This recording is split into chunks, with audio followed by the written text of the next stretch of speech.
अभी हम मौजूद हैं देवघर में और देवघर के बाबा बैजनाथ धाम मंदिर में। बाबा बैजनाथ धाम मंदिर के सिंह द्वार के पास में है। हम दिखाते हैं यहाँ की महत्ता क्या है। हम पहले भीतर प्रवेश करते हैं, आपको दिखाते हैं कि ये देवघर का बाबा बैजनाथ धाम मंदिर काफ़ी पुराना बैजनाथ धाम मंदिर है और महादेव का दूसरा नाम बैजनाथ भी है, इसलिए इसे बैजनाथ धाम मंदिर कहा जाता है। और 12 ज्योतिर्लिंगों में से एक ज्योतिर्लिंग यहाँ भी है, मनोकामना लिंग के नाम से जाना जाता है। हम दिखाते हैं आपको यहाँ की महत्ता, कि इस मंदिर की महत्ता क्या है। ये प्रवेश द्वार है, अभी हम यहाँ से प्रवेश कर रहे हैं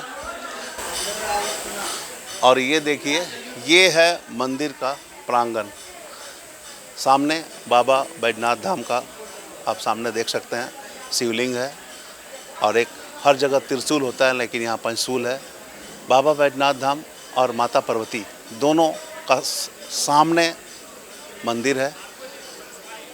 ऐसा कहा जाता है कि सती का यहाँ पर हृदय गिरा था, हृदय वास है, इसलिए यहाँ पर शिवलिंग और शिवलिंग के साथ साथ माता पार्वती की भी पूजा होती है।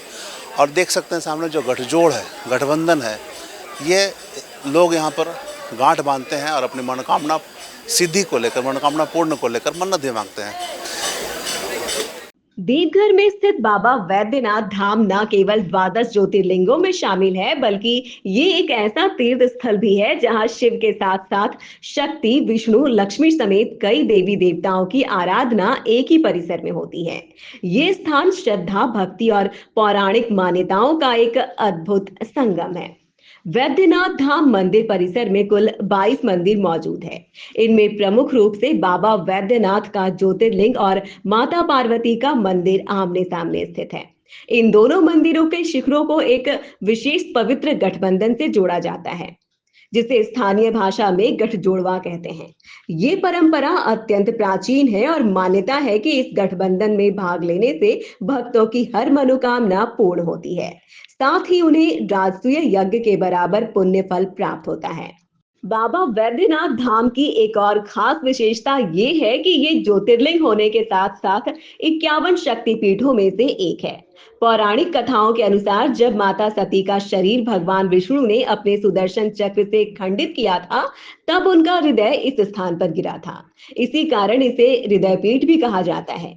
ये स्थान नारी शक्ति और शिव तत्व का अद्वितीय मिलन स्थल भी कहा जाता है।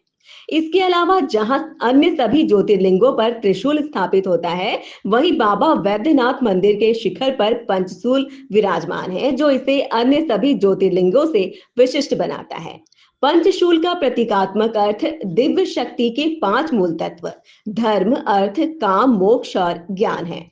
बाबा वैद्यनाथ धाम सिर्फ एक धार्मिक स्थल नहीं, बल्कि भारत की आध्यात्मिक और सांस्कृतिक धरोहर का जीवंत प्रतीक है, जहां हर साल लाखों श्रद्धालु आकर अपने आराध्य से जुड़ते हैं और जीवन को नई दिशा देते हैं। तो ये इस मंदिर की महत्ता है और यही कारण है कि न सिर्फ सावन में यहाँ सालों भर श्रद्धालु दर्शन को आते हैं, स्पर्श पूजा को आते हैं और लाखों की संख्या में सालों भर यहाँ पे श्रद्धालुओं की भीड़ रहती है। लोग यहाँ पर आते हैं और महादेव और माता पार्वती से आशीर्वाद ग्रहण कर अपनी मनोकामना पूर्ण को लेकर कामना करते हैं और उसके बाद उनकी मनोकामना ही पूर्ण होती है। कई श्रद्धालुओं से भी यहाँ हमने वार्ता की, उन्होंने भी बताया है कि महादेव के इस दरबार में, बाबा बैजनाथ धाम के दरबार में आने से उनकी मनोकामना पूर्ण होती है। आप भी अपने परिजनों के साथ आएँ और बाबा बैजनाथ का दर्शन जरूर करें और उनसे आशीर्वाद प्राप्त कर अपनी मनोकामना को पूर्ण करें। कैमरामैन संजय के साथ धीरेंद्र, मिरर मीडिया, देवघर।